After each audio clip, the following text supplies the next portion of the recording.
Students, पिछली class में जैसा कि आपने देखा होगा हमने क्वाड्रेटिक पॉलिनोमियल या पॉलिनोमियल के जीरोज के जो रिलेशंस हैं उनके कोफिशिएंट से उसके बारे में हमने डिटेल में पिछली क्लास में आपको बताया था। और माने क्वाड्रेटिक पॉलिनोमियल के भी जीरोज का उनके कोफिशिएंट का रिलेशन था, वो भी हमने आपको बताया था। और जैसे आपको याद भी होगा कि अल्फा प्लस बीटा, यहाँ पे बेटा अल्फा प्लस बीटा यानी कि अल्फा और बीटा हम ये मान के चलते हैं कि क्वाड्रेटिक पॉलिनोमियल के ये दो जीरोज हैं, अल्फा प्लस बीटा, अल्फा और बीटा। तो जाहिर सी बात है जब हम सम ऑफ द जीरोज बोलते हैं तो उसका मतलब होता है, जाहिर सी बात है मैथ की भाषा में, अल्फा प्लस बीटा, और product of zeros that is alpha into beta या अल्फा बीटा बोला जाता है। तो हमने उसमें आपको बताया था कि सम ऑफ द जीरोज या alpha plus beta equal to होता है माइनस बी अपान ए या minus coefficient of x upon coefficient of x square. उसी तरह से अल्फा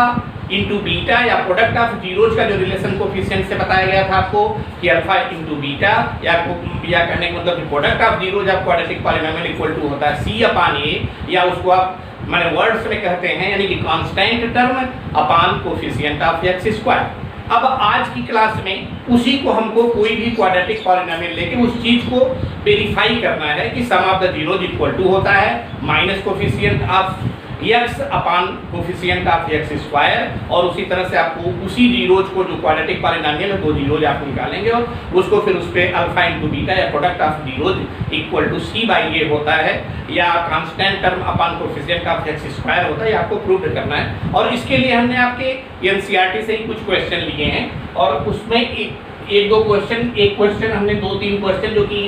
एनसीईआरटी की बुक के हिसाब से काटे मतलब कि सीरियल में नहीं है, लेकिन हमने उनको लिया है। और दो क्वेश्चन, एक नॉर्मल क्वेश्चन लिया है और दो क्वेश्चन हमने लिया है कि इसको आपको सेट कैसे करना होगा, इसलिए हमने ये क्वेश्चन माने कि x square minus 2x minus 8। और ये किताब में दूसरे नंबर पे नहीं, लेकिन हम इसको आपको बताएंगे कि कैसे इसको जनरल फॉर्म में करना है, क्योंकि ये जनरल फॉर्म में दोनों क्वेश्चन नहीं है। तो आपको हम बताएंगे कि इसको कैसे जनरल फॉर्म में करना है, क्योंकि आपको अगर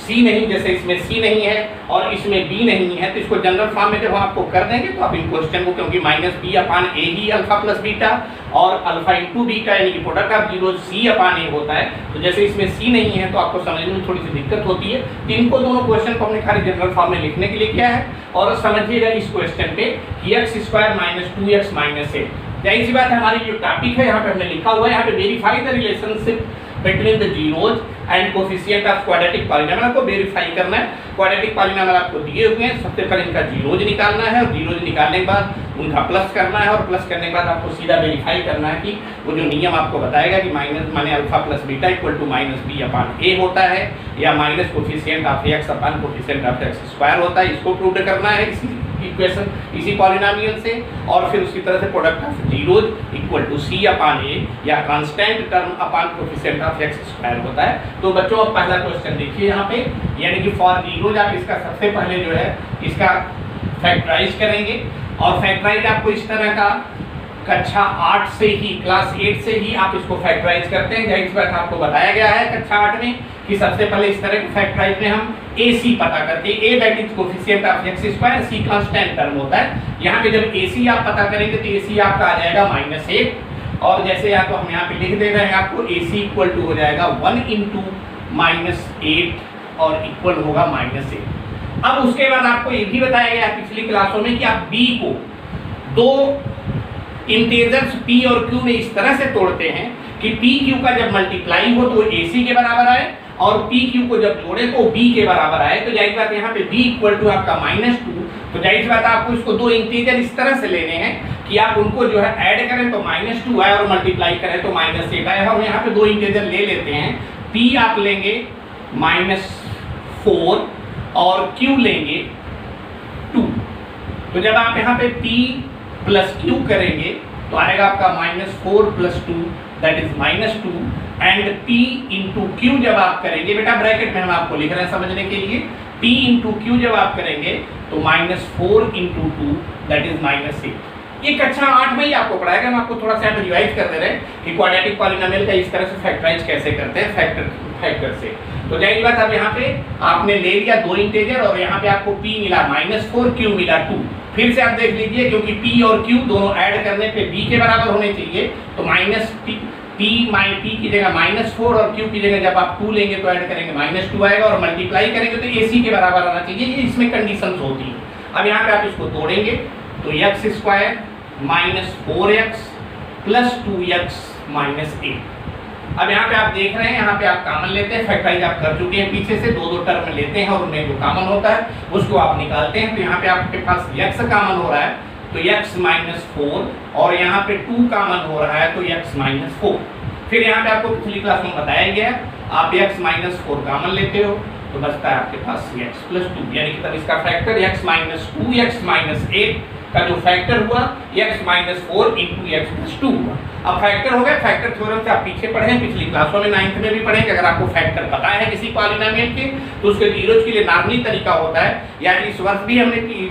ऑनलाइन क्लासेस में वीडियो में हमने आपको बताया कि जीरोज के लिए हम जो भी फैक्टर है उसको इक्वल टू 0 करके नॉर्मली जीरोज हम निकाल लेते हैं। तो यहाँ पे लिखेंगे आप फॉर जीरोज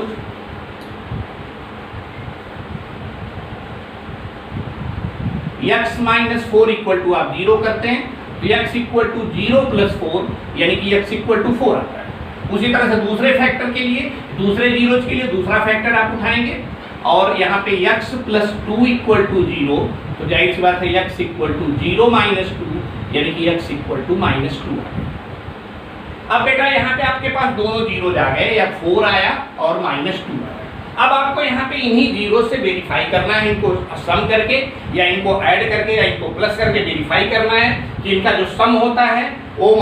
b/a या minus coefficient of x upon coefficient of x square होता है, या उस चीज को a कहते हैं आप। तो जाहिर बात है यहाँ पे आप सम ऑफ जीरोज के लिए आप वेरीफाई कीजिए, या इसको हिंदी में लिखेंगे शून्यकों का योगफल।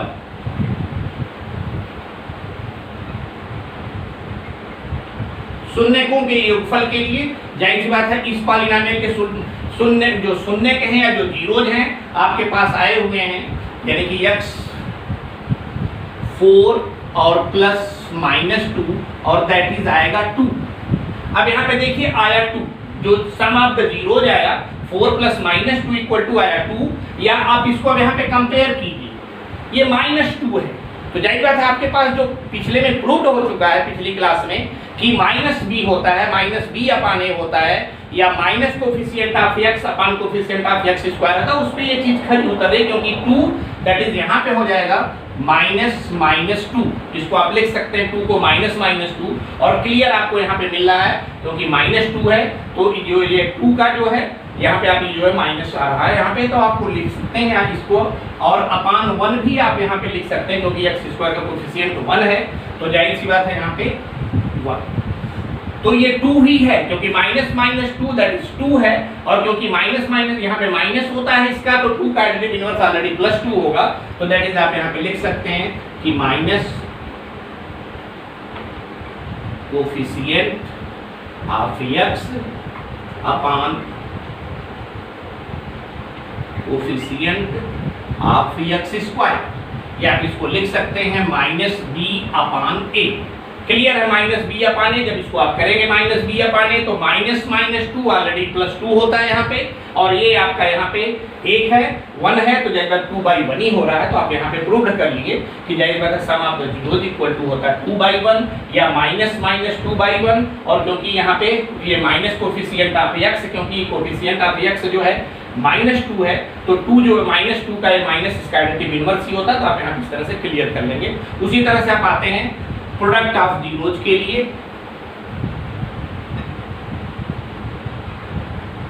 प्रोडक्ट ऑफ जीरोज या शून्यकों का गुणनफल।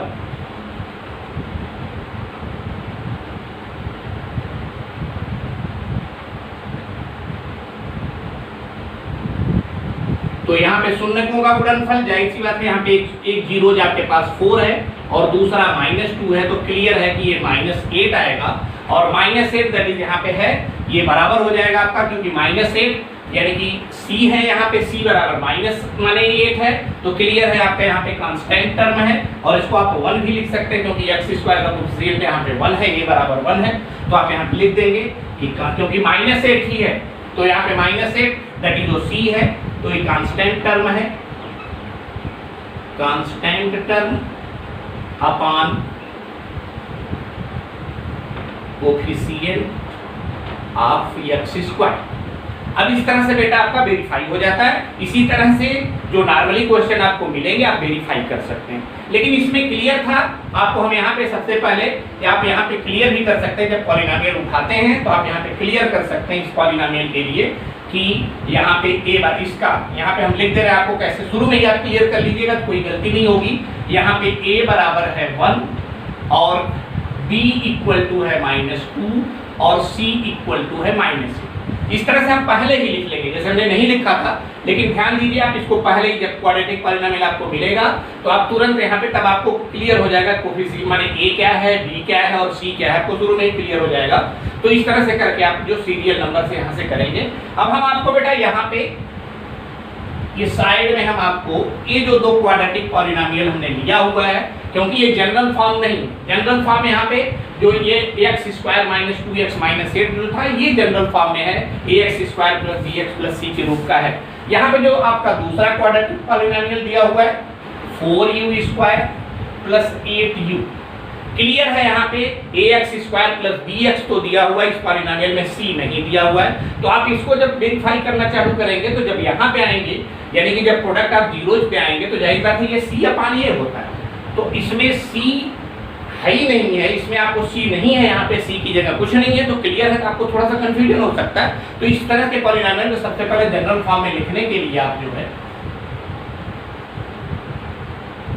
जनरल फॉर्म में जब इसको करेंगे तो आप यहाँ 4u² + 8u और +0 कर देंगे तो c यहाँ पे 0 आ जाएगा। तब आप जब इस तरह से इसका फैक्टर निकाल करके और जब इन पे जब आप रखेंगे प्रोडक्ट आप जीरोज के लिए, तो यहाँ पे क्योंकि सम ऑफ द जीरोज के लिए तो -b/a होगा आपका, तो यहाँ पे तो ऑलरेडी दिया हुआ -8/4 आएगा जब आप हल करेंगे तो, या उसको जब माने लोएस्ट टर्म में करेंगे तो -2 आना है। और उसी तरह से लेकिन यहाँ पे जब प्रोडक्ट आप जीरोज निकालेंगे बेटा तो आपको c नहीं दिख रहा है इसमें, तो इसलिए आप यहाँ पे जनरल फॉर्म जब करेंगे इसका क्वाड्रेटिक पॉलिनोमियल का तो 4u² + 8u + 0 कर लेंगे, जहाँ पे a बराबर होगा 4, b बराबर होगा 8 और c इक्वल टू होगा 0। अब इसके बाद आप जैसे इसमें किया हुआ उसी तरह से आप इस क्वेश्चन के भी फैक्टराइज करके और जीरोज निकाल करके फिर उनका सम ऑफ द जीरोज और प्रोडक्ट ऑफ जीरोज इस तरह से प्रूव कर लेंगे। तीसरी क्वेश्चन है आपकी जो हम यहाँ पे लिखे हैं अपने सीरियल नंबर से t² - 15। क्लियर है कि यहाँ पे तो c तो है, कांस्टेंट टर्म है, लेकिन bx यानी कि जब आप कंपेयर करेंगे ax² + bx + c से तो क्लियर है यहाँ पे c है लेकिन bx नहीं है। और bx बेटा ऑलरेडी px का मतलब होता है पॉलिनोमियल विथ वेरिएबल x, तो यहाँ पे आप इसको x हकीकत में x नहीं बोलेंगे क्योंकि x ऑलरेडी मैथ में ऑलरेडी px बोला जाता है, लेकिन यहाँ पे pu बोला जाएगा इसके लिए और इसके लिए pt बोला जाएगा। तो u² और यहाँ पे तो इसमें और +8u है, तो क्लियर है यहाँ पे x की जगह u है और x² की जगह u² है, तो ये ऑलरेडी pu ही बोला जाएगा पॉलिनोमियल विद वेरिएबल u। उसी तरह से ये pt है, पॉलिनोमियल विद वेरिएबल t है। इसको जब जनरल फॉर्म में आप करेंगे तो यहाँ पे आ जाएगा t²। अब क्योंकि bx यहाँ पे बहरहाल t रहेगा तो bx की जगह जब कंपेयर करते हैं तो वहाँ पे खाली है, वैकेंट है, तो यहाँ पे आप इसको 0 × t कर लीजिएगा। आपके इफेक्ट भी कोई नहीं पड़ रहा, बैलेंस आपका पूरा यहाँ पे भी 0 माने c कुछ नहीं है यहाँ पे, तो लिखते हैं 0 जब तो बैलेंस बना रहता है पॉलिनोमियल का। उसी तरह से यहाँ पे भी t² - 0 × t करेंगे और यहाँ पे फिर आपका c दिया ही हुआ है -15, तो यहाँ पे भी आप जो है आपको कंपेयर करने में इस तरह से कर लेंगे तो कोई दिक्कत नहीं होगी। तो यहाँ पे a बराबर है 1, b बराबर है 0 को आप नाइदर नेगेटिव ना पॉजिटिव तो आप 0 ही लिख सकते हैं, ठीक है। और उसके बाद c इक्वल टू आपका है यहाँ पे -15। क्लियर बेटा कि अगर इस तरह के भी जो सामान्य रूप से जनरल फॉर्म में नहीं है उनको जनरल फॉर्म में करके आप जो है इस तरह से इनको भी मैंने फैक्टराइज करके और सम ऑफ जीरोज और प्रोडक्ट ऑफ जीरोज इस तरह से प्रूव किया गया, इस तरह से आप इस तरह के पॉलिनोमियल को भी प्रूव कर लीजिएगा बेटा। आज की क्लास अभी इतनी, इसके बाद हम दूसरा क्वेश्चन भी यानी क्वाड्रेटिक पॉलिनोमियल फॉर्म कैसे होता है, अगर अल्फा और बीटा दो जीरोज दिए हुए हैं या अल्फा × बीटा और अल्फा + बीटा यानी कि सम ऑफ जीरोज और प्रोडक्ट ऑफ जीरोज दिया हुआ है, तो इसका भी हमने पिछली क्लास में आपको फार्मूला बताया था कि the alpha and beta are the zeros of the polynomial quadratic polynomial, then quadratic polynomial equal to होता है x² minus alpha plus beta into x plus alpha into beta. अब अगला क्वेश्चन हम इस पे भी आपको बताते हैं।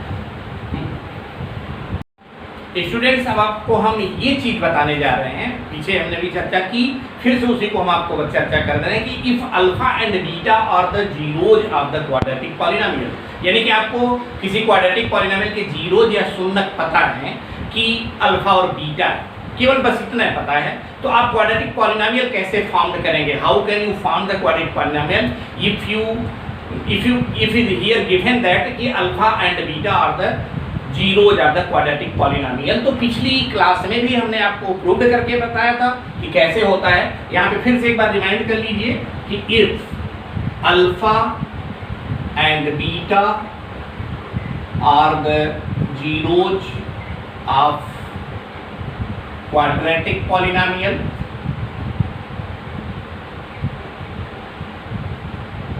then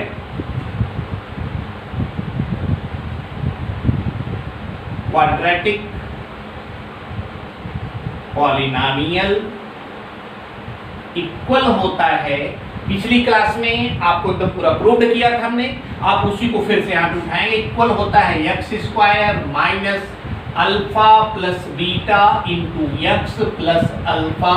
into beta. पिछली क्लास में आपको ये चीज मिली थी और हमने कहा था किसी फार्मूले पे अगर जीरोज दिए हुए हैं तो इस फार्मूले को हमने प्रूव किया पिछली क्लास में। अब आपको इस फार्मूले को यूज करना है और आपको अल्फा और बीटा अगर दिए हुए हैं तो आप इस फार्मूले पे जाकर के अल्फा प्लस बीटा यहाँ पे और फिर यहाँ पे अल्फा इंटू बीटा, और इस तरह से, यानी कि इसको नॉर्मल वर्ड में समझ लीजिए कि if the alpha and beta और the zeros of the polynomial quadratic polynomial, then quadratic polynomial equal, यानी कि x square minus alpha plus beta into x plus alpha into beta. या इसको वर्ड में कह सकते हैं कि x square minus sum of the zeros into x और plus product of the zeros, या हिंदी में कह सकते हैं कि एक्स स्क्वायर माइनस शून्यकों का योगफल गुणे एक्स और प्लस शून्यकों का गुणनफल। आपकी जो किताब में क्वेश्चन दिए हुए हैं उसमें भी थोड़ा सा आपको ध्यान देना है। उसमें आपको ये नहीं कि अलग अलग जीरोज दिया हुआ है। एनसीईआरटी की किताब में जो क्वेश्चंस हैं वो यानी कि कामा के अंदर लिखे हुए हैं और उसमें लिखा हुआ है ऑलरेडी उसमें कि सम ऑफ द जीरोज दिया हुआ है 1/4, यानी कि जीरोज नहीं है दोनों, कभी कंफ्यूज मत होना। ये zeros sum of the zeros है 1/4, यानी कि आपको अल्फा प्लस बीटा की जगह इसको रखना है, और ये प्रोडक्ट ऑफ जीरोज -1 है। अगर अलग अलग जीरोज दिए रहेंगे तब तो आपको वहां इनको सम करना पड़ेगा। दोनों जीरोज दिए हुए तो अल्फा प्लस बीटा जो भी, जैसे 2 और 3 दिया हुआ तो आपको यहाँ पे 2 + 3 लिखना है और इंटू एक्स लिखना है, यहाँ पे 2 × 3 लिखना है। लेकिन यहाँ पे जो आपके एनसीईआरटी में क्वेश्चन ऑलरेडी उसने सम ऑफ द जीरोज लिखा हुआ है कि सम ऑफ द जीरोज 1/4 है और product of zeros equal to -1 है, यानी कि तब अल्फा प्लस बीटा दिया हुआ 1/4 और उसी तरह से अल्फा इंटू बीटा -1 दिया हुआ है। तब आप क्वाड्रेटिक पॉलिनोमियल कैसे फॉर्म करेंगे। इसी तरह के 2-3 क्वेश्चन जो भी हैं हम आपको एक क्वेश्चन बता दे रहे हैं, बाकी सारे क्वेश्चन आप उसी तरह से वैल्यू ही पुट करना है आपको, यानी कि एक्स स्क्वायर, और क्योंकि यहाँ पे सम ऑफ द जीरोज यानी कि अल्फा प्लस बीटा यानी कि 1/4 है, इंटू एक्स यहाँ वैल्यू पुट करेंगे आप, और फिर alpha into beta, alpha beta यानी कि प्रोडक्ट ऑफ जीरोज आप रखेंगे यहाँ पे -1 है तो आप यहाँ पे -1 रख दें। तो ये ऑलरेडी फिर हो जाएगा ये एक्स स्क्वायर -1/4 एक्स और -1। जब इस तरह से वैल्यू पुट कर देंगे बेटा आप अल्फा प्लस बीटा की, तो अल्फा प्लस बीटा यानी sum of the zeros 1/4 into x और अल्फा इंटू बीटा यानी कि प्रोडक्ट ऑफ जीरोज -1 है। तो यहाँ पे जब आप रखते हैं तो इक्वेशन पॉलिनोमियल बनता है एक्स स्क्वायर -1/x और -1। क्योंकि ऑलरेडी यहाँ पे फ्रैक्शन के रूप में है जो b है, तो आप इसको नॉर्मल भी कर सकते हैं, जनरल वे में कर सकते हैं। इसको जनरल वे में करने के लिए आपको क्या करना पड़ेगा कि पूरे पॉलिनोमियल के हर टर्म में 4 से मल्टीप्लाई कर देंगे तो ये जनरल वे में आ जाएगा। तो क्लियर है यहाँ पे 4 × x² -4 × 1/4x और फिर -1 × 4 करेंगे आप, क्योंकि यहाँ पे बैलेंस कुछ भी नहीं बिगड़ रहा है, क्योंकि आपने 3 टर्म थी, x² था, -1/4x था और -1 था, तो तीनों टर्म में आप 4 का मल्टीप्लाई कर रहे हैं तो बैलेंस नहीं बिगड़ रहा है, बल्कि इससे आपका जो क्वाड्रेटिक पॉलिनोमियल जनरल फॉर्म में आ जाएगा। तो यानी कि 4 × 1 = 4 यहाँ पे कट जाएगा, आपका 1 हो जाएगा। तो अगले स्टेप में होगा 4x² -1 × 1 1 ही होता है, यानी कि -x और -4। इस तरह से बेटा आपका ये क्वाड्रेटिक पॉलिनोमियल बन गया। और अगर यहाँ पे जीरोज दिया, यहाँ सम ऑफ द जीरोज दिया हुआ था, लेकिन अगर आपको किसी क्वेश्चन में जीरोज केवल दिए हुए हैं, अल्फा बीटा कुछ भी जीरोज दिए, हमने अभी बताया आपको 2-3 का एग्जांपल देके कि अगर एक 2 है और एक 3 है तो क्लियर है यहाँ पे जो आपका हो जाएगा। यहाँ पे जैसे हम यहाँ ले लीजिए, जैसे कि अगर जीरोज जो हैं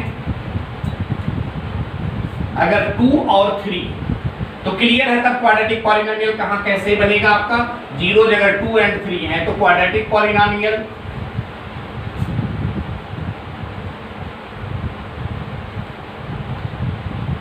इक्वल हो जाएगा आपका,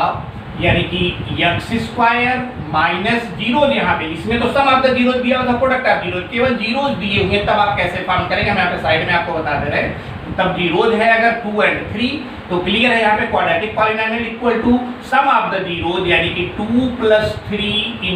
x और plus product of the zeros यानी कि 2 × 3। तो क्लियर है यहाँ पे आपका पॉलिनोमियल होगा x स्क्वायर, 2 और 3 को ऐड करेंगे 5 होगा, तो x स्क्वायर माइनस 5x और 2 × 3 दैट इज 6। तो इस तरह से बेटा हमने दूसरी कंडीशन जो कि आपके एनसीईआरटी बुक में इस तरह का सवाल नहीं, आपको sum of the zeros product of zero already दिया हुआ है, लेकिन आपको कहीं ऐसी क्वेश्चन मिलती है कि जहाँ पे केवल जीरोज दिया हुआ है, if the zeros of the quadratic polynomial 2 और 3 then quadratic polynomial equal to x square minus sum of the zeros यानी कि 2 + 3 × x प्लस 2 × 3, और क्लियर हो जाएगा कि x स्क्वायर माइनस 2 और 3 ऐड किया आपने 5x और 2 × 3 यानी कि 6, तो x square minus 5x plus 6 बेटा आपको समझ में आ गया होगा। और आप इस कंडीशन में भी कर सकते हैं, इस कंडीशन में कर सकते हैं, दोनों कंडीशन में आप क्वाड्रेटिक पॉलिनोमियल बना सकते हैं।